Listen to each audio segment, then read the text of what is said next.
30 previews. En 30 jours. Yes, sir. Voilà. Le marathon continue. Ça continue. On se rapproche. Bon, on a passé le premier tiers, là. Donc on va se rapprocher de la moitié, parce qu'après le premier tiers, il y a la moitié. Ah oui, c'est ça. Après, il y aura 2 tiers, tout ça. Ah ouais, c'est ça. Ça fait une dizaine de jours qu'on est avec vous, donc on se rapproche du tiers. La question, elle est simple, Alex, comment ça va ? Bon, écoute, ça va plutôt bien. De manière sportive et intense en ce moment. C'est vrai, parce qu'on se rapproche. Les Media Day ont commencé. Eh oui. Alors. Oh. J'adore les Media Day, ouais, ça me fait rire. Alors, t'as 30 équipes sont prêtes à défendre le plomb parce que c'est comme ça que tu gagnes. Regardez ma position défensive. T'as la plupart des joueurs, genre ils sont fit comme jamais, ils sont dans la forme de leur vie. Moi, je pense qu'on a une belle cohésion d'équipe. Ouais, ils sont tous amoureux de leur coach. Ouais, moi je serai All-Star cette saison. Ouais. il y a 80 mecs qui vont être All-Star, ouais. Easy peasy. Si on il y défend, a on peut aller en 25 mecs qui vont être Defensive Player of the Year. Si on défend, on peut aller en playoff. Ouais. Réponse non. Voilà. Vous le savez, ce Ben sont Simmons qui est toujours à Los Angeles. Au moment où on tourne cette vidéo. Puisque, tout à fait. Attention. Bien sûr. Et nous avons des gens qui écrivent des histoires sur les pélicans. Tout à fait, monsieur John Grisham. L'auteur, pas que de ce livre-là, il en a fait plein des biens, mais notamment du Pelican Brief, l'affaire Pélican en français. Tout à fait. Donc voilà, c'était l'indice. C'était facile. Oui, vous pourrez le retrouver. Je sais qu'il y a plein de joueurs et de joueuses qui s'amusent dans les commentaires. On vous voit tous les jours. Vous pouvez retrouver comme d'hab l'indice d'Alex. Je rappelle évidemment que ce sont les 30, prévus en 30 jours, la série préférée de votre joueur préféré. Nous sommes donc à un tiers du chemin parcouru. Double date. Nous avons donc la NBA qui va reprendre ses droits le 19 octobre. Nous aurons aussi, sachez-le pour ceux qui ont un peu oublié les choses, que ce dimanche 3 octobre, nous aurons le début de la pré-saison NBA 2021-22 avec un match entre les Nets et les Lakers. Spoiler, il n'y aura peut-être pas LeBron et KD, ce sera plus entre DeAndre Embry et Wayne Ellington. Doucement sur cette affiche des finales. Mais vous le savez, sur les 30 premiers en 30 jours, le setup, il reste le même. On a toujours autant d'articles qui tombent sur le site de Trash Talk, trashtalk.co. On vous conseille d'y foncer. Toutes les plus belles plumes sont au rendez-vous. On a aussi les réseaux sociaux. On a plein de choses à devoir discuter dans cette preview made Pélican. Voilà. Attention, Alex, il y a de la pression sur cette franchise. Bienvenue en Louisiane. Et oui, il fait moite. Il y a une chaleur moite qui commence à mouiller la chemise de David Griffin. Cette phrase démarrait très mal. Tout à fait. 12 Years a Slave, True Detective et la valse des coachs. On est dans le Bayou pour pouvoir discuter justement de tous ces grands. Et Trémé aussi, c'est pas en Louisiane aussi, Trémé. C'est une bonne série. J'imagine. Sûr, en fait. Si. American Horror Story aussi pour ces demoiselles qui regardent avec nous, bien évidemment. La NBA. Dans tous les cas, on va donc devoir se faire toutes les sections. Vous les connaissez, pronostic, Girard d'or, question de la mort. Et avant ça, je pense que t'es chaud, on peut démarrer avec Il Famoso, coup d'œil dans le rétroviseur. Le rétroviseur, c'est le petit truc qui permet de regarder devant tout en voyant ce qui se passe derrière. C'est ça. C'est quand même une putain d'invention quand il pense. Le type qui a créé ça, il a pas créé la défense des Pélicans la saison dernière. Non, puisque la défense des Pélicans était assez cracra, pas non plus. Enfin, genre dans le dernier tiers. J'ai noté, 22e defensive rating de la saison dernière. C'est ça. Ce qui est dommage puisque l'attaque était un peu meilleure, était 10-12e meilleure attaque, enfin offensive rating. Tout à fait. Le jeu était quand même pas très beau. On va pas se mentir. C'était pas. Ça manquait de fluidité, ça manquait d'équilibre. Je parle de ce qu'on voyait sur le terrain, de ce qu'on a vu dans certaines fins de match. Tu vois, genre. Bien évidemment. On a pu voir comme fin de match contre Boston, un grand classique avec Kemba Walker versus Zion Williamson. On reparlera de Zion après, mais c'est vrai qu'on ne peut pas faire le coup de rétro sans parler de monsieur Stan Van Gundy, recruté chez les Pélicans par monsieur David Griffin. On va reparler de David Griffin. Et la première saison de Stan Van Gundy, elle est pas très très facile parce que, le jeu, comme tu le dis, il est pas très beau à voir. Brandon Ingram, ça commence à rouspéter un peu parce qu'on retrouve pas le All-Star de la saison précédente avec Elvin Gentry. On est quand même. Il fait ses stats. On a été dur, je trouve, avec lui toute la saison. Mais lui, c'est plein. Lui, c'est plein. Certains joueurs se plaignent. Lonzo Ball qui est utilisé plutôt en arrière qu'en meneur, avec certaines fins assez positives, notamment son shoot à 3 points, mais d'autres un peu plus compliquées dans son rôle. C'est vrai que dans le jeu, quand tu regardais les Pélicans, tu te disais. Alors du coup, il y a Steven Adams, Eric Bledsoe. Eric Bledsoe est le joueur qui a le plus joué de matchs pour les Pélicans cette dernière. Je pense que ça définit un petit peu la saison régulière des Pels. Ouais, après Zion. première saison complète ou quasi de Zion, 27 points, 7 rebonds, plus de 60% de tirs réussis, un buff athlétique extrêmement compliqué à stopper, très mobile, belle vision du jeu, il distribue quand même des passes d'ess et tout. Une saison, on va dire, vraiment flashy, vraiment très intéressante de Zion, même si, bon genre il y a encore du taf. Après il est jeune, Brandon Ingram aussi est jeune, mais tu vois Zion défensivement, on attend certainement mieux de lui étant donné les qualités athlétiques qu'il possède. Bien sûr. Et puis on attendait surtout mieux de Stan Van Gundy autour du duo Zion-Brandon Ingram. C'est ça. Un duo de forwards, donc c'est pas forcément le duo le plus facile à manier. Enfin, je dirais un poste 3, un poste 4, quoi. C'est ça. C'est un peu compliqué. On sait pas trop quel pivot mettre avec ce genre de profil. Parce que du coup, parfois, t'as du Steven Adams et tu te dis merde, j'aurais bien aimé parfois un peu reculer. Et puis Nicolo Melli, pas trop utilisé. Où il y a des soucis aussi. On va pas se mentir, on est en Louisiane, donc de blessures. Parce que tous les garçons ne sont pas tous disponibles. Et tu parlais de Zion. Année 2, c'est bon, il est All-Star, donc on revient un petit peu sur la première saison où il y avait Ja Morant, etc. Est-il meilleur que Zion? Zion arrive en année 2 et dit écoutez, c'est moi vraiment le patron de ma cuvée de draft. Et comme tu le disais en intro, tu es peut-être la 22e défense de NBA, mais tu es la 12e meilleure attaque. Alors c'est pas beau visuellement, mais c'est efficace pour une raison simple, c'est que Zion Williamson, comme tu le disais, avec ses 27 points à 60% au tir, on est sur des chiffres, Alex, on en a parlé pendant la saison, qu'on n'a quasiment pas vu depuis Shaq, c'est-à-dire que c'est limite du Shaq et du Giannis, c'est au marqué, scoring. Tout à fait, autant de points, tout à fait, autant de points scorés dans la raquette avec personne qui peut vraiment t'arrêter, avec 60% de au tir. Quand tu as un joueur aussi important au scoring, c'est ce qui fait que tu peux être une des attaques les plus efficaces. Mais entre être bon dans les stats avancées et efficace vraiment dans le jeu, et puis il pose des gros problèmes, donc très compliqué de l'empêcher de scorer une fois qu'il arrive lancé. Ça, on l'avait tous capté, même les premiers échantillons qu'on avait eus lors de la première saison.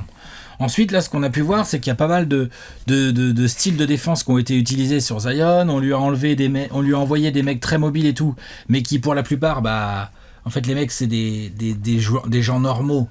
Donc, ils font 2 mètres, mais ils font 100 kilos. Ou 105, tu vois.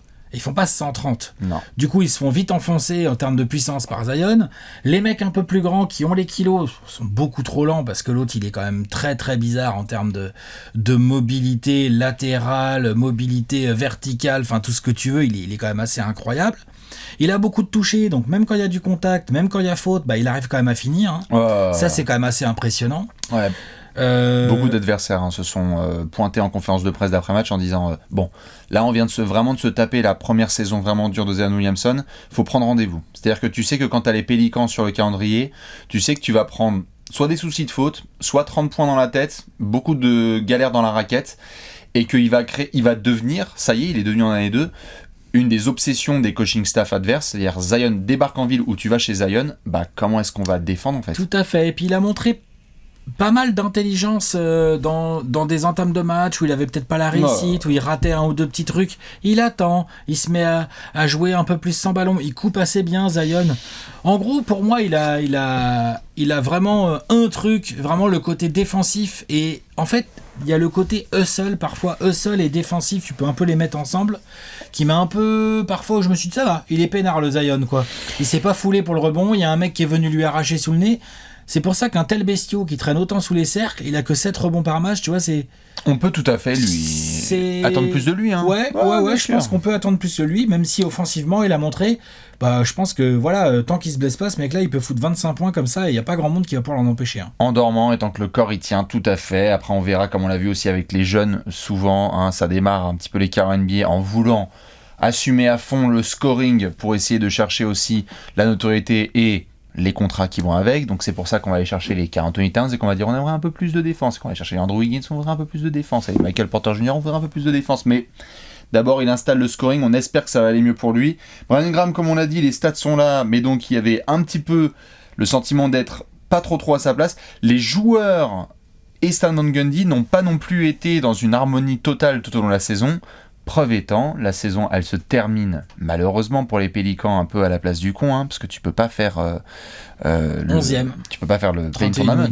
Donc t'as 31 victoires, t'es 11e tout à fait, et la fin de saison, on en parlera après dans le gros marché, hein, mais la fin de saison, avant même d'aller te taper la loterie et essayer de voir comment ça se passe, bah t'as un coach qui saute, quoi. Encore un coach qui saute. Au revoir Stan Van Gundy. Et là, évidemment, là on peut commencer à se dire, bon, David Griffin c'est sympa.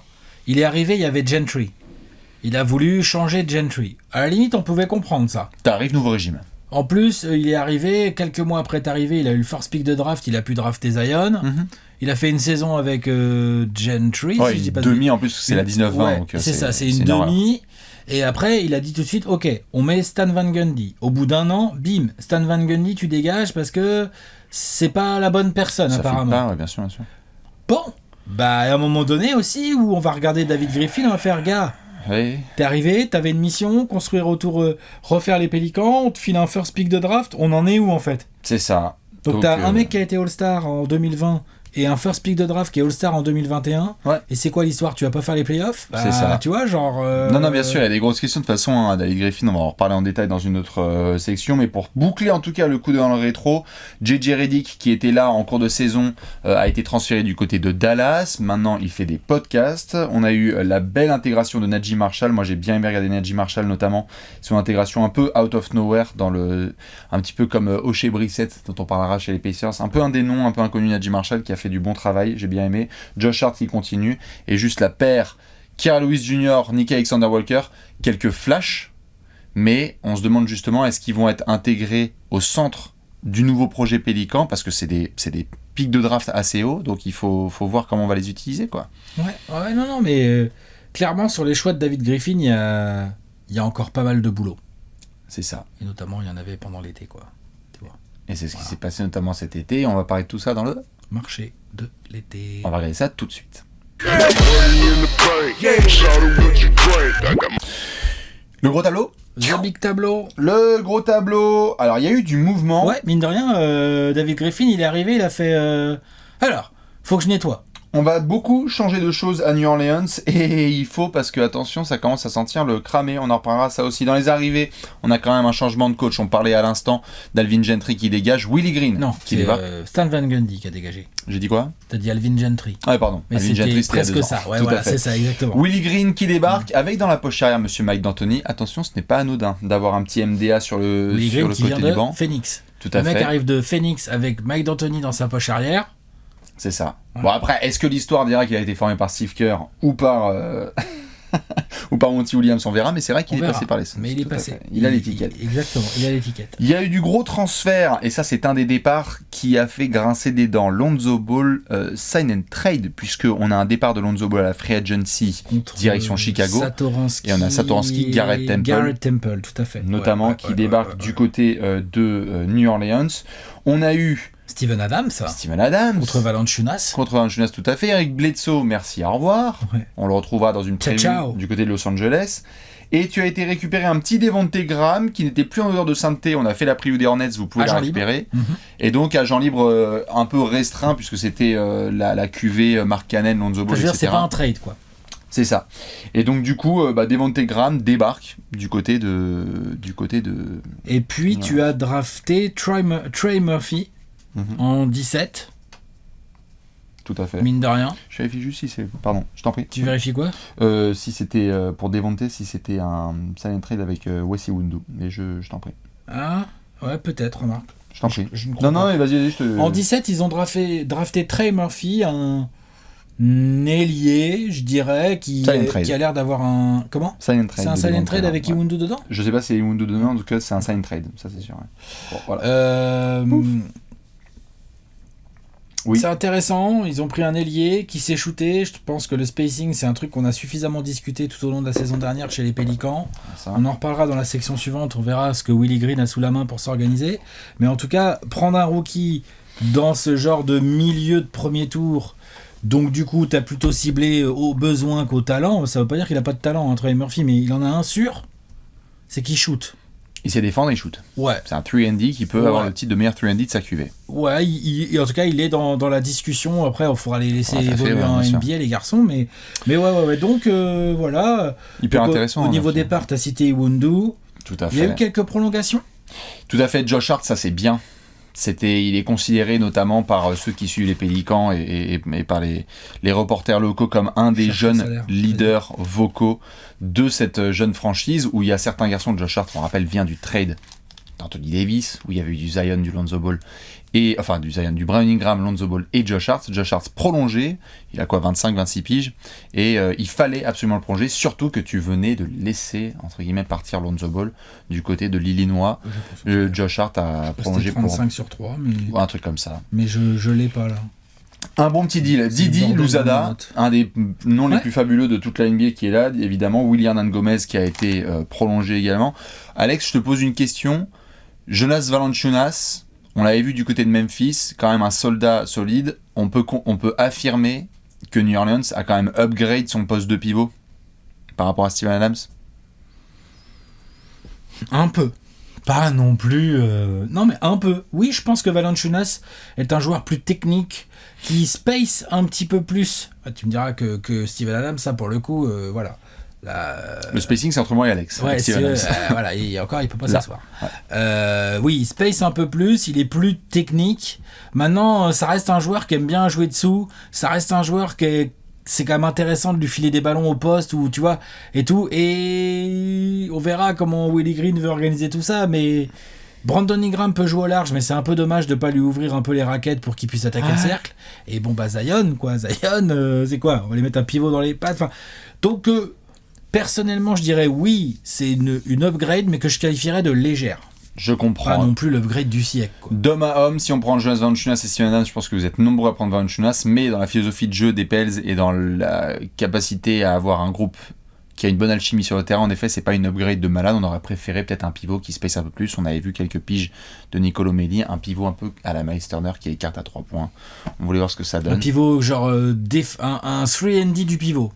Tu vois, un mec qui shoot à 3 et qui défend, quoi. C'est devenu un petit peu la denrée rare. Non, mais pour accompagner Zion, voilà. C'est ce que tu as envie d'avoir. Peut-être William, non, bah non. On ne peut pas parler du marché de l'été des Pélicans sans mentionner la drague qu'ils ont voulu faire, parce que il y a des noms que vous avez vus sur le tableau, que Léonce a concocté, mais il y a aussi des noms qui n'y sont pas, et c'est notamment Chris Paul et Monsieur Kyle Lowry. Quelques jours avant le début de la Free Agency, on voyait une certaine agressivité dans les médias et aussi en coulisses de New Orleans en disant on a envie vraiment d'entourer Zion, etc. Non seulement tu perds Lonzo Ball parce qu'il décide de partir, parce que ça se passe pas et qu'on lui propose une bête d'opportunité à Chicago dont on parlera dans une autre preview, mais en plus tu fais Kyle Lowry, désolé, vous êtes sur mon répondeur, je suis à Miami, Chris Paul, je crois que je vais prolonger, donc pour avoir un meneur vétéran qui débarque, c'est trop compliqué.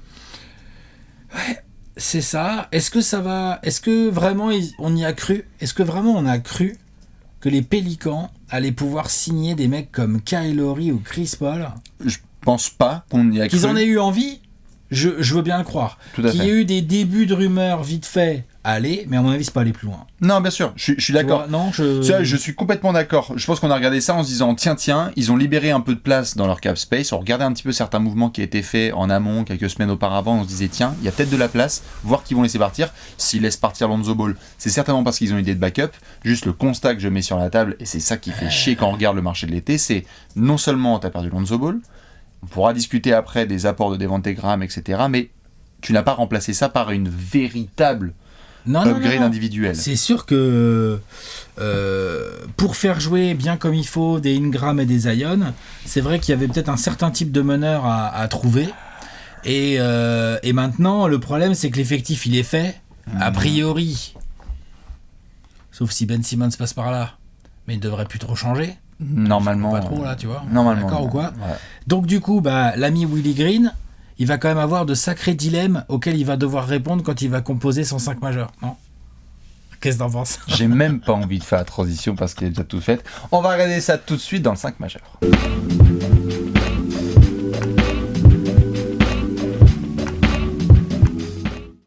Le 5 majeur.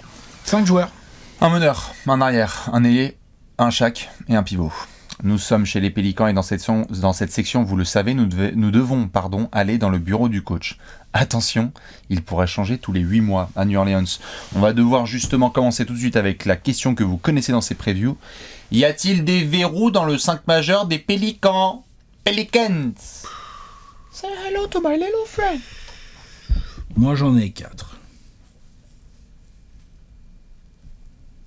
Je t'en prie, à la haine. Bah justement, j'ai pas de verrou. La main, c'est l'endroit où j'ai pas de verrou parce que comme ça à l'instinct, je pense que je ferais démarrer Satoransky. Ouais. Pourquoi ? Parce qu'en 2, je mets Josh Hart. En 3, je mets Ingram. En 4, je mets Zion. Et en 5, je mets Valanciunas. Et du coup... Moi, j'ai que 3 verrous. D'accord, t'as que 3 verrous, toi. Ouais. Toi, tu penses que la ligne arrière, tout est ouvert, quoi, en gros. Moi, je pense parce que le front de courte, t'es d'accord, le front de courte, il est... Enfin, vas-y, mais le front de courte, il est verrouillé. 3, 4, 5, c'est... Ingram, Zion, Valanciunas. On est d'accord. Attends, toi, Josh Hart, non, il est pas titulaire. Josh Hart, jusqu'ici, n'a pas été titulaire. Oui, mais... Okay. Il n'a pas été à New Orleans. Et je pense que c'est ce qui est très intéressant, on en a à peine parlé, c'est que là, on rentre dans le bureau de quelqu'un. Bonjour.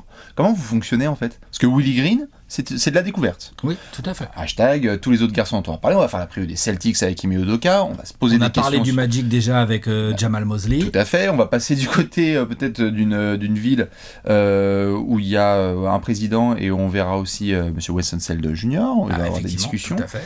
Ouais. Et donc, forcément, là, on se dit avec Willie Green, toi, tu mets Josh Hart, je comprends. Continuité, bonne entente, spacing. On vient de le prolonger, il s'est shooté, il défend. Je suis d'accord. C'est déjà pas mal, hein. Ça a du sens. Tu mettrais qui ? Juste parce que si tu mets pas Satoransky Hart, moi pourquoi Satoransky ? C'est parce que j'aime bien le profil de Devonte Graham en dynamique de sortie de banc. Je vois. Du coup, je me mets Satoransky parce que après c'est Kyra Lewis Jr. Yeah. En fait, je pense pas que ça est titulaire lui. Alors. Je pars du postulat suivant. Il y a cette bataille chez les guards qui est hyper intéressante. Et justement, on veut bien vos 5 majeurs parce que le débat est énorme sur cette section des Pélicans. Lorsqu'on regarde sur les derniers mois la dynamique qui a été murmurée dans les coulisses des Pélicans et en NBA, ça a été on est vraiment, vraiment amoureux de Kira Lewis et de Nickeil Alexander-Walker, donc on a vraiment envie d'augmenter leurs responsabilités. Et donc, je ne dis pas que ces garçons vont être titulaires, Alex. Mais s'il y en a bien un qui peut essayer de montrer des choses et augmenter son temps de jeu, c'est Nickeil Alexander-Walker. Il n'est pas vraiment meneur, lui. C'est plus un 2, non ? C'est un 2 qui est capable de circuler sur les postes de guard. Donc il est quand même en concurrence avec Josh Hart. Tout à fait. Alors que Kyra Lewis, lui, Devonte Graham et Satoransky, ça se trouve, c'est une concu qui peut regarder droit dans les yeux. Hein. Complètement. C'est pour ça que, à titre perso, je sais que défensivement, ce sera pas la fête, mais quelque part, je m'en bats les couilles. Je mettrais bien Monsieur Devonte Graham avec Nickeil Alexander-Walker, Brandon Ingram, Monsieur Zion et Valanciunas. Ok. Bah moi, je ferais du Satoransky Hart. Et après, j'ai Devonte Graham qui sort du banc, et Kyra Lewis et Nickeil Alexander. Le problème, c'est Garrett Temple, mais Garrett Temple peut glisser un peu poste 3. Poste 3, il peut, ouais. Hein Devonte Graham, tu le fais jouer à côté de Satoransky ou à la place de Satoransky, pas de problème. Et après, Kyra Lewis et Nickeil Alexander-Walker, moi, je pense pas que les deux vont pouvoir se faire un trou. Je pense que... C'est le test de cette saison. Hein. Sauf si, par exemple, Devonte Graham nous refait une saison comme la dernière. Et que du coup, très vite, Willie Green, il fait bah désolé gros, mais. Tout à fait. Après, il a été 34% au tir, ça va pas être. Enfin, bien sûr. Je suis vache, mais. Alors, il était à 37% au tir, on en parlait dans la preview des Hornets, mais surtout 37% à 3 points. Donc, à la limite, ils disent genre, ok, on veut un peu de spacing. Si Devonte Graham, on retrouve ses 40%, quand ça peut le faire. Chauffer, non, mais c'est ça. Et il a été d'ailleurs, comme on en parlait dans un sign and trade, il a été signé et prolongé du coup du côté de New Orleans, puisque c'est un sign and trade. Et donc, je pense pas qu'ils font cet investissement en se disant, bon, bah, tu vas sortir de la rotation. Tu vois, s'ils shootent mal. Ils aimeraient voir justement... Sortir, non, mais lâcher de la minute plus à Kyra Lewis, c'est ça que je veux dire en fait. Et c'est exactement, je suis d'accord, c'est pour ça que c'est hyper intéressant, parce que sur le front de courte, il y a une évidence, mais sur le back courte, comment est-ce que tu répartis sur les postes 1 et 2 ? C'est entre guillemets 96 minutes, 48 minutes meneur, 48 minutes arrière. Quoi. Non, mais il y a une profondeur, une vraie. Hein.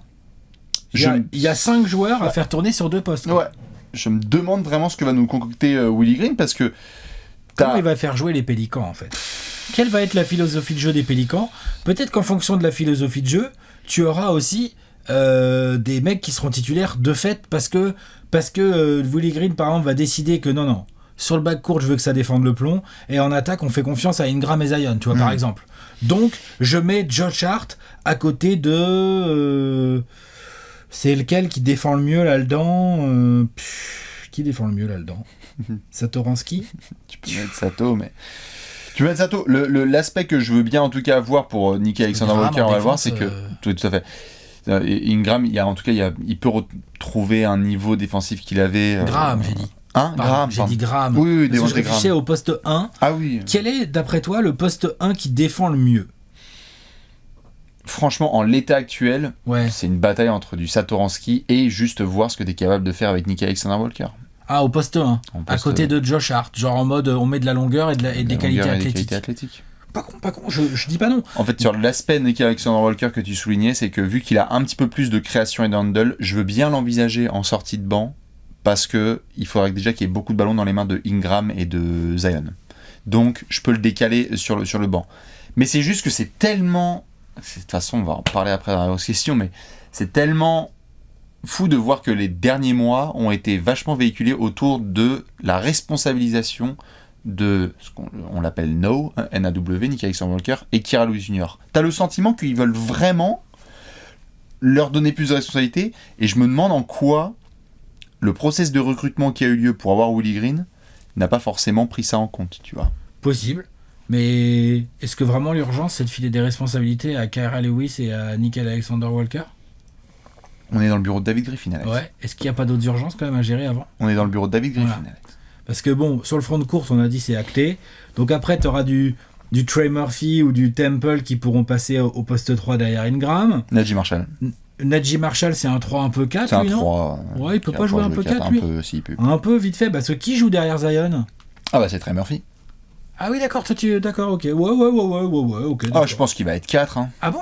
Ça, c'est marrant, je voyais plus 3, moi. En gros, ça va être le profil. On l'a pas vu en NBA encore, donc on va attendre de voir, mais... En gros, typiquement, c'est là où les comparaisons ont eu lieu, c'est même formation que DeAndre Hunter, Virginia, c'est 3-4, c'est forward un peu long, défensif, qui peuvent jouer ces deux postes, et tu te dis, si j'ai besoin d'un 3-3, si j'ai besoin d'un 4-4. Ok, il y a Waynon Gabriel aussi, je crois qu'on n'a pas cité. Waynon, ouais, tout à fait. Qui peut venir rendre des petits services dans la rotation. C'est ça. Et après, derrière Valanciunas, on aura du Jackson Ace. Et si jamais il sort de prison, j'exagère un peu, mais... Non, mais c'est vrai qu'il y a eu des grosses galères. Il y a eu des gros déboires quand même, là. Hein. Extra sportif, c'était compliqué pour Jackson Ace. Et donc Willy Hernan Gomez, sinon, pour s'il y a besoin d'envoyer de la viande dans la raquette. Quoi. Ouais. Donc, ce qui est sûr, c'est que ça ne manque pas de talent. Entre Kira Lewis, juste on parle de talent pur. Kira Lewis, Nickel Alexander-Walker, Ingram, Zion, Trey Murphy, d'autres gars qui peuvent aider un peu, le shooting de Devonte Graham, t'as des options. Maintenant, j'ai envie de te poser une question pour boucler un peu cette section. C'est quoi le meilleur 5 défensif des Pélicans? Voilà. Pour moi... c'est peut-être Alexander Walker, Hart, Ingram, Zion si je bouge le fion. Très bien fait. Et il te faut quand même un pivot, quoi. Oh là. Moi je mettrais Trey Murphy, Valanciunas, tu te démerdes avec Ingram. Faut qu'il se bouge le cul sinon Najee Marshall va venir. Ça, Trey Murphy, Valanciunas. Je comprends pas. Ingram, tu le mets pas dans le 5 défensif? Si, je le mets en 3.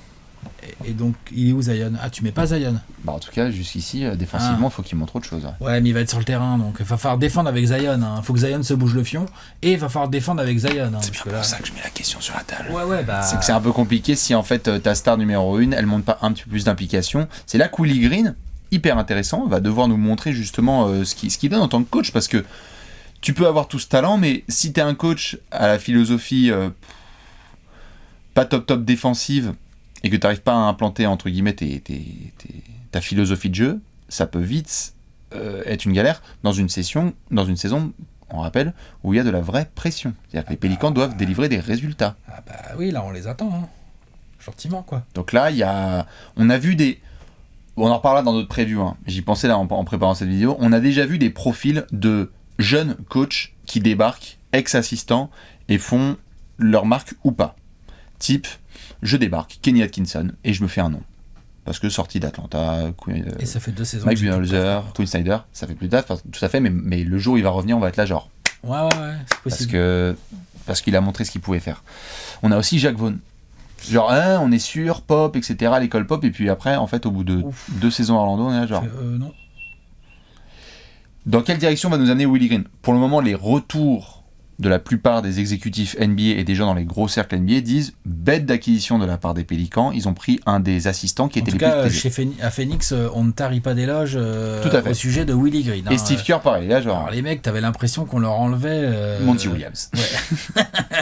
Non, mais c'est vrai. Franchement, côté joueur, chez Phoenix, c'était unanime. Hein.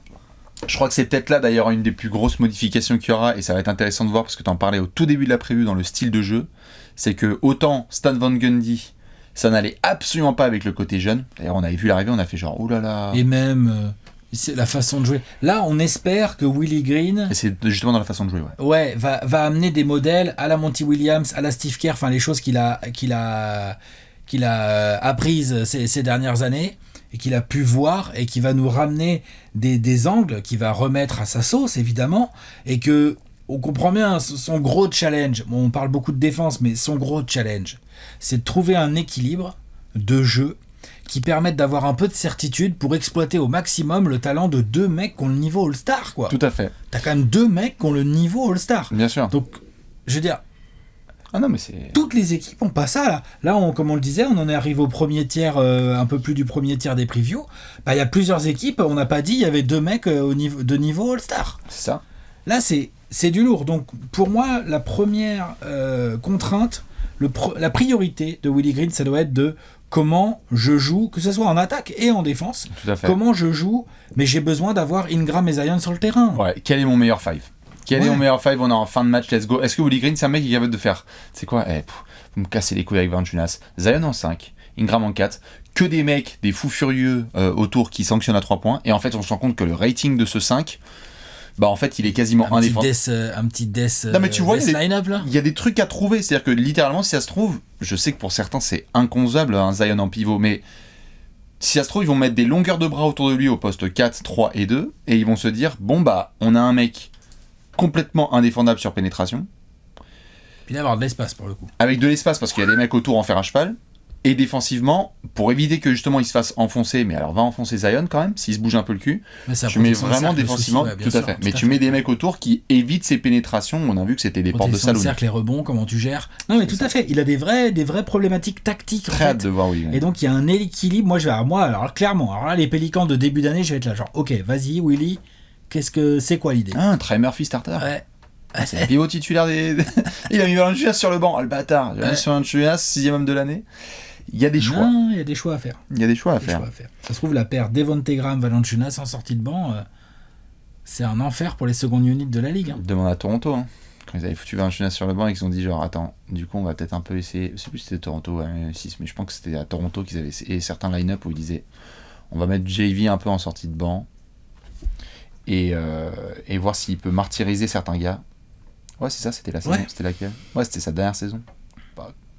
Non, mais c'est... Bref. On va voir comment Willie Green va s'y prendre. En tout cas, il y a des joueurs. Tout à fait. Dites-nous ce que vous voyez sur le 5 majeur des Pélicans. Sur le front court, on est assez d'accord. Sur le back court, c'est un peu plus compliqué. Attention, on va se poser une grosse question. La pregunta, c'est parti. C'est l'heure de la question de la mort.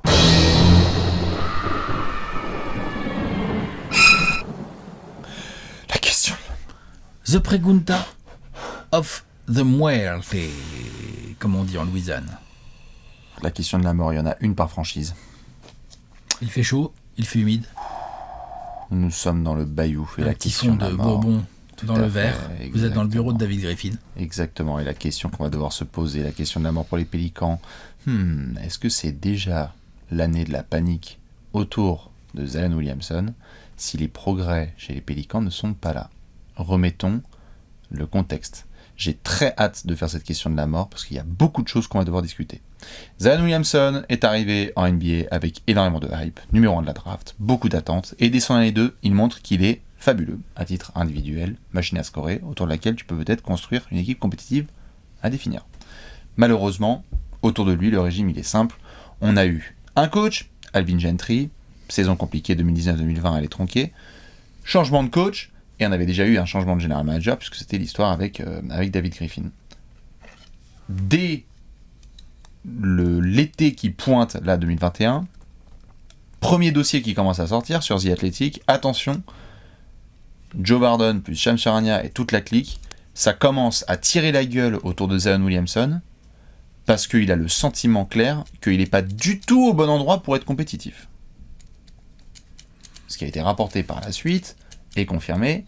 Excellent travail fait par les gens du Times-Picayune. Vous pouvez retrouver l'article sur le site de nola.com sur récemment les coulisses de l'administration de David Griffin. Littéralement, entre David Griffin et Zion Williamson, ça va pas. Ah non, ça fonctionne pas bien, et quand ça fonctionne pas bien entre ton GM et ta star, salut les Sixers. Non.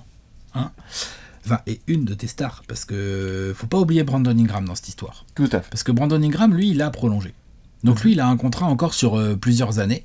Même 4 ou 5. Il a pris la spéciale. Ah, voilà.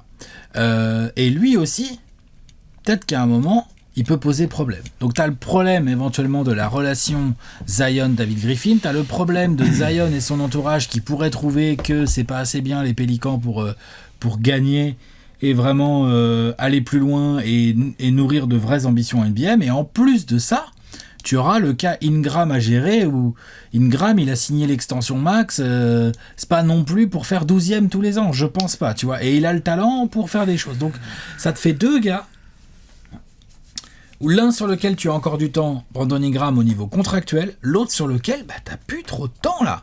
Là en fait à la fin de cette saison, il faudrait être en train de prolonger Zion en fait. Là, à l'assurance. Enfin, de proposer une extension.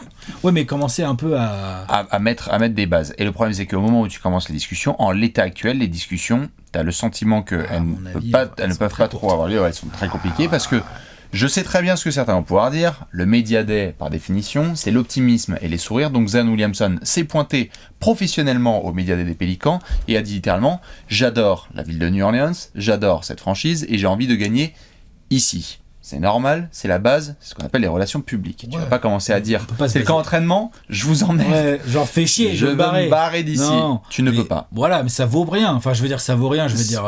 Ça ne vaut rien. Et pourquoi je le remets sur la table ? Parce que certains ont pu voir ça dans les informations. Et d'ailleurs, rappel important, Anthony Davis, 6 mois avant de demander son transfert, il disait j'adore New Orleans, c'est ici que ça se passe, etc. Donc attention à ne pas prendre une pizza avec les Browns. Exactement. Et l'autre il voulait se barrer après. Ah, tout à fait. Attention à ne pas prendre pour acquis ce que les joueurs disent. Si je remets ces propos en contexte, c'est parce que pour ceux qui n'ont pas été voir, notamment ce dossier fait par l'équipe de The Athletic et ceux de Nola.com, c'est que David Griffin donne le sentiment, et on a vu ce qui s'est passé récemment à Minnesota, que entre ce qu'il a vendu comme salade et la manière dont il agit en coulisses, c'est pas tout à fait clair.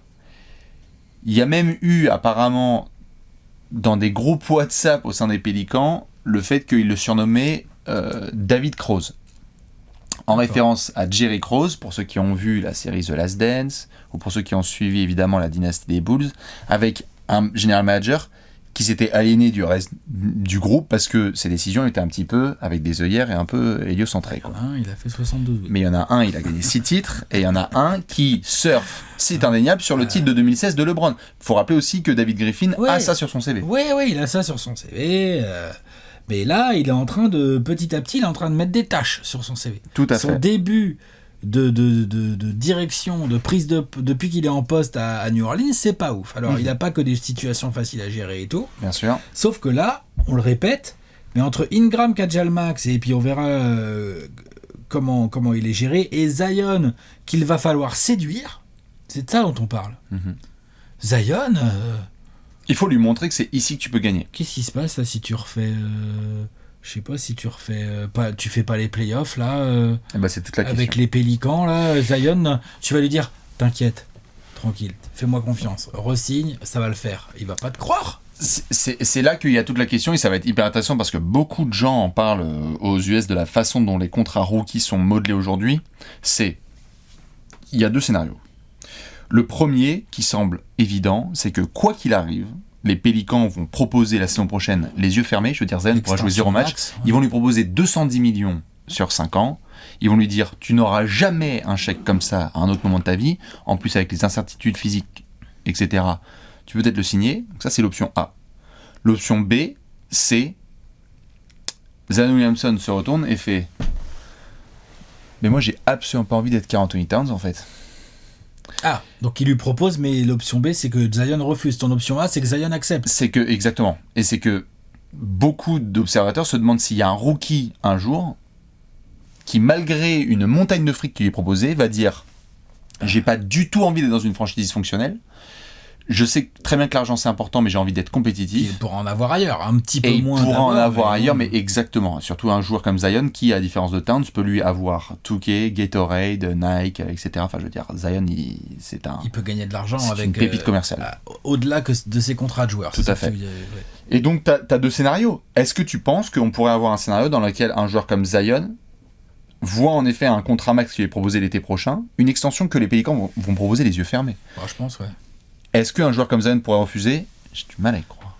Moi aussi, mais j'avais du mal à y croire, et plus ça avance, plus je me dis attention quand même. Bien sûr. Parce que c'est quand même une énorme star. Imagine Zion, là, il remet du 27 points, 8 rebonds, à 60% au tir, genre des highlights, en veux-tu, en voilà. ESPN, prime time. Tu vois, genre il est là et tout. Mais par contre, les Pélicans, ils gagnent pas assez et ça va pas en play-off. Et puis, on recommence là, dans le rétro, on est là, genre, bah ouais, mais bon, ça jouait pas ouf. Willie Green, il a fait des choix parfois un peu chelous.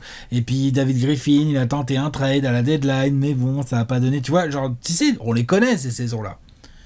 Dans quelle position ils sont, les Pélicans? Ok, ils vont lui mettre le max sur la table, mais ça se trouve, Zion, on sait que ça n'existe pas, que le tampering est quelque chose d'abstrait et quelque chose qui est bien évidemment prohibé en NBA. Allô, ouais, c'est bon. Tu sais que Zion, lui, ça se trouve, il va prendre des petits messages WhatsApp, genre « Salut, c'est Bradley Beal ». Tu sais qu'à Washington, tu pourrais avoir 4 ans. Moi, j'ai discuté avec Tommy Shepard. Franchement, il peut te prêter sa chambre d'amis. Viens, quoi. Tu vois ? Bien sûr. C'est pour ça que j'avais hâte de faire ce dossier. Allô, c'est parce c'est que salut, Jerry. Tout à fait. C'est pour ça que j'ai hâte de faire ce dossier. Salut. Allô, c'est pas Riley. Enfin, tu vois, genre. Salut, c'est Trae Young. Ouais, et retenez ces pensées parce que vous allez bien voir. sûr. Non, franchement. C'est pour ça que j'avais hâte de faire cette question-là parce qu'il y a. C'est Luka Doncic. Tout à fait. Il y a de plus en plus de jeunes, et justement, ça me fait penser à Luka, parce qu'il y a aussi des pressions, on en fera dans la preview de Dallas. Il y a des jeunes qui deviennent de plus en plus conscients du business NBA aussi, parce qu'on est dans l'ère, LeBron. Ils ont l'entourage qui pense à ça, ils ont les agents qui les conseillent plus ou moins bien. Tout à fait. On est dans l'ère LeBron, KD, etc., du player empowerment, Kawhi, etc. Star empowerment, tout à fait, où les joueurs se disent attends, ok, très bien, il y a des montagnes d'argent, mais je peux aussi les avoir ailleurs, donc il faut avant tout que je sois dans une situation où mon image aussi elle change. On vient de voir la bascule qui s'est faite entre Devin Booker et Anthony Towns. On a vu Devin Booker, son image a changé en un an. Anthony Towns, elle s'est enfoncée au fil, parce que les résultats sont là évidemment. Pareil pour Trae Young, où ça a beaucoup changé. Et donc, Zion, t'as le sentiment, lui et son cercle autour, que si là ça se passe mal, c'est même pas comme s'il pouvait se dire faisons confiance à son management, puisqu'il ne fait déjà pas confiance à son management. C'est ça le truc. Et ça, c'est hyper particulier. Exactement, parce que moi j'allais te citer l'exemple Giannis, qui est un peu un contre-exemple de tous les exemples qu'on vient de citer là, où Giannis, lui, même après des échecs, mais c'était quand même des échecs plus haut placés que ceux de Zion, tu vois. Zion, s'il était allé en mid-conf, je pense que l'ambiance serait différente. Bah oui. Là, le problème, c'est que Zion, il a pas mis un pied en play-off. Hein. Après, il est encore très jeune, hein. Ouais. Mais que, genre, on en parlera, on va pas commencer à spoiler les pronostics ou quoi, mais spoiler, on va pas mettre les Pélicans top 3, là. Enfin, moi non, après, Bastien, il vous dira ce qu'il en pense. Mais, non, mais tu vois, Giannis, à une échelle différente, à un moment donné, on s'est dit Giannis, les sirènes de Miami, les sirènes de je ne sais quelle franchise ou quoi. Mais c'était Giannis, il a dit non. Tout à fait. Mais c'était après avoir été en finale de conf, ouais, etc. Voilà. Et Giannis, il a dit non, je prends le max, on y va. Là, le truc, c'est plutôt que est-ce que l'argent, l'énorme chèque, genre est-ce que 200 millions contre quoi, 150, 160, il pourrait avoir ailleurs, un truc comme ça, non Est-ce que ce différentiel-là est un argument suffisant pour les Pélicans, étant donné tout le passif qui est en train de s'accumuler petit à petit sur le cas Zion, en fait? Évidemment, c'est ça, le truc. Tout à fait. Évidemment, rappel d'un point de vue purement contractuel, la façon après en année 3, un joueur peut avoir ce qu'on appelle la designated rookie extension. C'est ce qu'on voit avec Shai Gilgeous-Alexander, Luka Doncic, Trae Young, Michael Porter Jr., dont on parlera dans la preview des Nuggets, qui ont pris tous le gros chèque. Tu peux avoir des situations où, salut John Collins, où tu te retrouves parce que tu n'as pas eu toute cette extension en année 4, et à ce moment-là, tu peux être agent libre restreint. spoiler, s'ils se retrouvent dans cette situation-là, les Pélicans matcheront n'importe quelle offre. Mais donc tu peux soit jouer jusqu'à ton année finale contractuelle, et donc à ce moment-là, tu as encore 3 ans chez les Pélicans à galérer. Deux, je crois. 2, tout à fait. Ou alors, oui. Zion, dès son début de carrière NBA, et là on entrerait dans quelque chose d'assez historique, et ça se trouve qui n'a pas de sens, demanderait à être littéralement transféré alors qu'il est encore sur son contrat rookie. Et ça... vache. Oui, mais quelles sont tes solutions, Alex ? Parce que là, on parle depuis tout à l'heure du fait que on te propose une extension max au bout de 3 ans, mais si tu la refuses, t'es toujours sur le contrat avec les Pélicans. C'est juste que tu refuses une option. Ouais. Donc tu continues encore avec les Pélicans. C'est ça tout le truc, quoi. C'est que si ça se trouve, un mec comme Zion, si ça se passe mal avec David Griffin et qu'il n'y a pas de promesse de progression là à New Orleans, parce qu'en plus on parle que d'eux, mais on parle pas du propriétaire, la famille Benson, vous irez voir et lire des trucs si vous voulez, c'est très fun. En gros, c'est peut-être mieux de savoir ce que pensent les gens les habitants de New Orleans plutôt que l'aspect compétitif de la franchise. Je schématise, mais c'est un peu ça. Ah oui ? Ouais. Donc du coup, c'est ce qui fait que cette saison a un niveau de pression énorme sur un coach rookie. Exactement. Parce qu'on en arrive au jeu, où on sait très bien que par le jeu, les résultats, beaucoup de choses peuvent quand même s'améliorer. C'est-à-dire que même si le GM et la star s'entendent pas de ouf, si le nouveau coach, lui, sur le terrain, et qu'il y a, je sais pas, moi je dis n'importe quoi, tu parlais de Nickeil Alexander Walker tout à l'heure, s'il explose par exemple lui, et que ça change un peu la vie sur les ailes avec Ingram, et que du coup Zion se retrouve dans une équipe qui gagne un peu mieux, avec des rotations malines de la part du coach, où Valanciunas est utilisé avec parcimonie, enfin tu vois, il arriverait à trouver le bon équilibre pour saupoudrer de la win en quantité suffisante. Peut-être que ça donne un bon levier à David Griffin pour dire, bon, Zion, on va repartir sur une bonne base. Tiens, voilà 210 millions. Qu'est-ce que t'en dis ? On y va. On va être champions tous ensemble avec les Pélicans. Tu sais que va falloir qu'elle vienne de loin, celle-là. Hein. Elle est pas si simple. Moi, je suis pas optimiste à ce niveau-là. Moi, je suis fasciné, même. Moi, je pense qu'il peut y avoir des breaches contractuels. Et non, je me demande si un joueur comme Zion... Parce qu'en plus, on parle d'un garçon vraiment intelligent. Malin, bien entouré. Ouais. Zion, moi, je pense que c'est un gamin vraiment intelligent qui est peut-être pas bien entouré. Sa famille, on peut dire attention. J'ai pas de. Non, mais attention aussi aux familles qui disent. Ce que je veux dire par là, c'est que le garçon, lui, me semble vraiment intelligent, qui a une certaine humilité. La façon dont il gère le niveau de pression qu'il y a autour de lui, c'est assez extraordinaire. Oui, pour l'instant, oui, ça c'est sûr. Sur ces 2 premières saisons NBA. Après, autour de lui, on a vu aussi des familles qui sont capables de dire moi, je pense ce qui est mieux pour mon fils, et donc on va diriger la franchise. Et c'est là que ça peut un petit peu devenir compliqué. Il y a aussi un schéma dans lequel Zion Williamson, en fait, on se dit, il est extraordinaire, mais est-ce qu'il rend vraiment ses coéquipiers meilleurs ? Et en fait, les Pélicans... mais attends, son image, elle va être écornée. Cette saison, attention. On est d'accord ou pas ? Ouais. L'autre, s'il continue à mettre 27 points, à prendre que 7 rebonds et à pas beaucoup défendre et que les Pélicans ont du mal à gagner, et d'ailleurs, ça sera normal, on dira, super Zion, mais essaye de faire gagner ton équipe aussi à ce moment-là. Ouais. Pour l'instant, d'ailleurs, ils se sont pas trop mouillés là-dessus. Hein. Zion, il a fait comprendre que... Mais on n'est pas encore trop... Enfin, je veux dire, je pense que là, ça attend de voir. Je pense que là, David Griffin, comme on l'a vu dans le marché des transferts de l'été, il a quand même fait pas mal de mouvements. Il y a un nouveau coach. C'est la première saison à 82 matchs de sa carrière. Et donc, je pense que là, ça attend de voir comment tu gères une saison à 82 matchs. C'est ça. Qu'est-ce que le nouveau coach va mettre en place ? Comment ça va fonctionner ? Quel est l'équilibre avec Ingram ? Moi, faut pas sortir ça de la tête. Est-ce que ces deux-là, ils s'entendent vraiment bien ? Non, mais attends, il y a eu des rumeurs sur Ingram, ça venait pas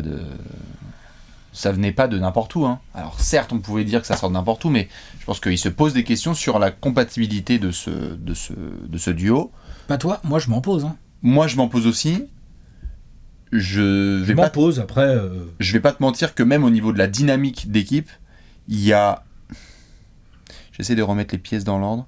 Il y a 1 an, Zion Williamson était dithyrambique sur l'apport en termes de vétéran leadership de JJ Redick dans son équipe, dans sa franchise, et il se fait transférer à la trade deadline. Il y a 6 mois, Zion Williamson dit l'avenir selon moi c'est Ingram, moi et Lonzo Ball, et Lonzo Ball n'est plus chez les Pélicans. Il y a un moment où il suffit de suivre les traces et de se dire attends, il a dit ça il y a 1 an et demi, il a dit ça il y a 1 an, il a dit ça il y a 6 mois, et donc faut pas s'étonner de la suite, quoi. Est-ce que New Orleans est capable de dire Non, mais en fait, le joueur est plus important que le management et fuck David Griffin. Voilà, pourquoi pas, mais à ce moment-là, Zion va dire vas-y, encore un changement de GM, encore un changement de coach. Non, il faut que ça marche là. Faut que ça marche. Faut que ça marche avec Willie Green, il faut trouver un équilibre. On est bien d'accord. Dites-nous ce que vous pensez de cette question à la mort. On va s'occuper du peuple. Allez. C'est l'heure du Gérard d'or.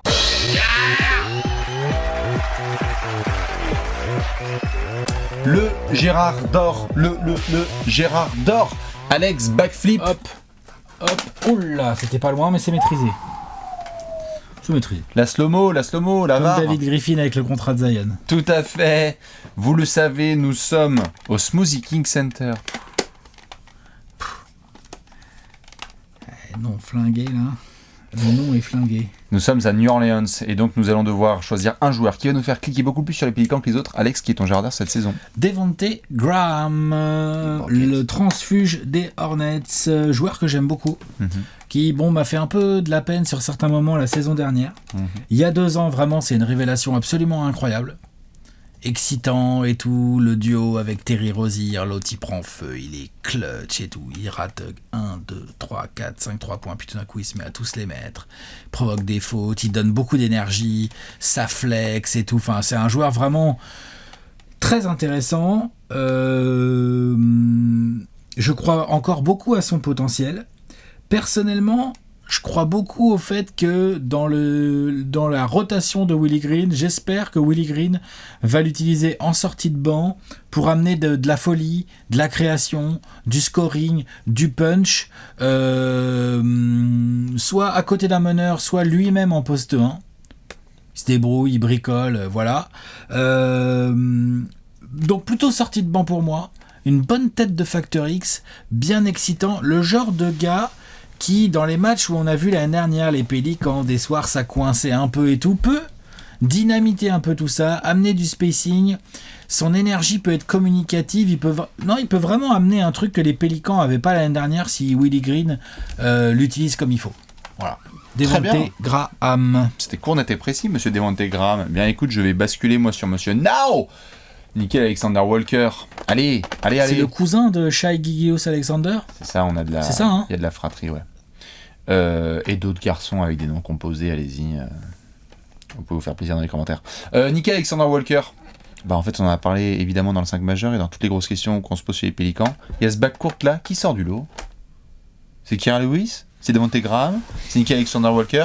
Opposition de Gérard d'or avec Alex. Nickel Alexander Walker, je pense, en tout cas, de ce qui a été dit ces derniers mois, que le management des Pélicans, en quel on peut avoir plus ou moins confiance, #JJ Redick sur son podcast, a envie de responsabiliser Nickel Alexander Walker.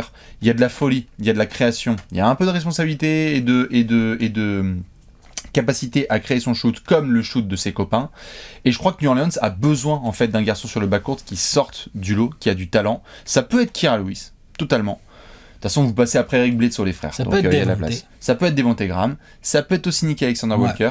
En tout cas, moi j'aime ce qu'il a proposé par séquence, par folie, et il y a eu beaucoup vraiment de commentateurs à l'extérieur. Je me souviens d'un match entre les Pels et les Wolves où ils ont glissé vraiment, quand on discute dans les coulisses, ils ont envie de le mettre en avant. Donc, NAW il a montré des belles choses en Summer League. J'espère que cette saison, ça va être celle du jump. Il y a des minutes à prendre. Vas-y. Okay. Nickel. Monsieur Nickel Alexander Walker. Alex nous a mis du Devonte Graham. On a été parfait sur ce petit Gérard d'or. Dites-nous ce que vous en pensez. Et on va devoir enchaîner sur une grosse section. Allez, pronostico. C'est l'heure du pronostic.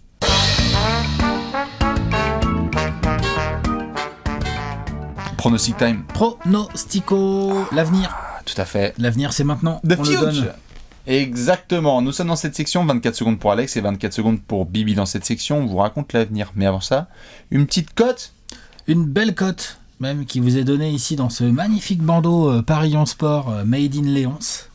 La cote qu'on vous propose sur cette preview des Pélicans, c'est au sujet de leur qualification en play-off. Ah. La qualification en play-off des Pélicans est à 2,40. Ouh. Et elle est boostée à 2,90. Donc ça, c'est valable 24 heures. 24 heures, tout à fait. 24 heures, vous pouvez y aller à fond et après, ça redevient à 2,40.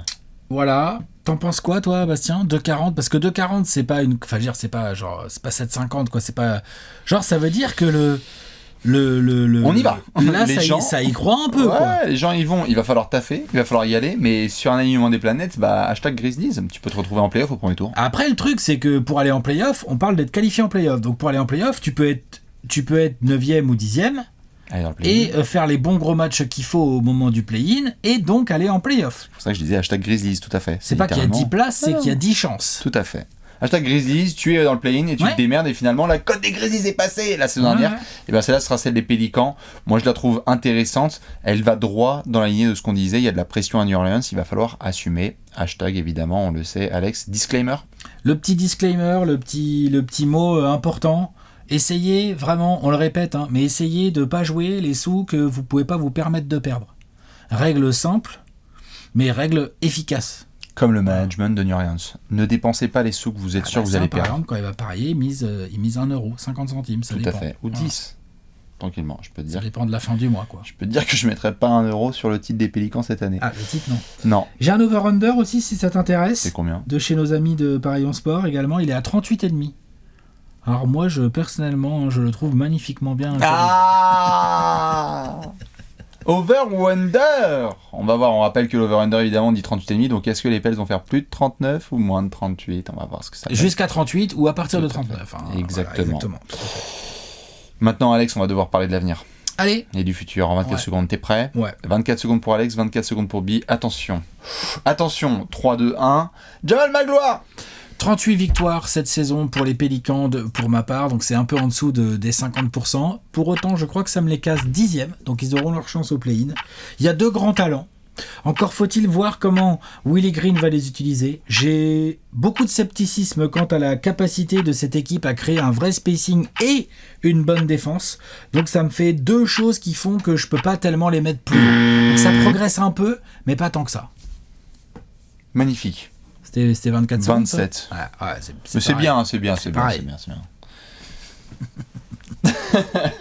Non, c'est bien, arrêtez. Eh ben écoute, je vais essayer de faire aussi bien. Est-ce que ce sera le même bilan ? On va le savoir tout de suite. 3, 2, 1, top chrono. 36 victoires pour les Pélicans. Ils participent au play-in. Allez, on y va. Tu peux faire une régulière moyenne, mais te défoncer au play-in tournament.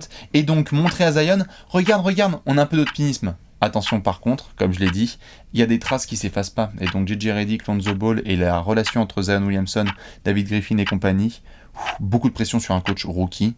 C'est très compliqué ce genre de saison où il y a autant de poids sur les épaules de Willie Green. À lui de nous étonner et aux Pélicans de nous séduire. Belle. Et ça te les met combienième du coup ? 10e. 10e aussi ? Ouais, donc ça se bat au play-in quoi. Mais... C'est pour ça, c'est genre tu dis à Zion genre... T'as vu, on fait le play-in et tout, genre, eh bien, t'as vu, on progresse et tout. Allez, t'as reçu mon offre ? T'as reçu mon mail ?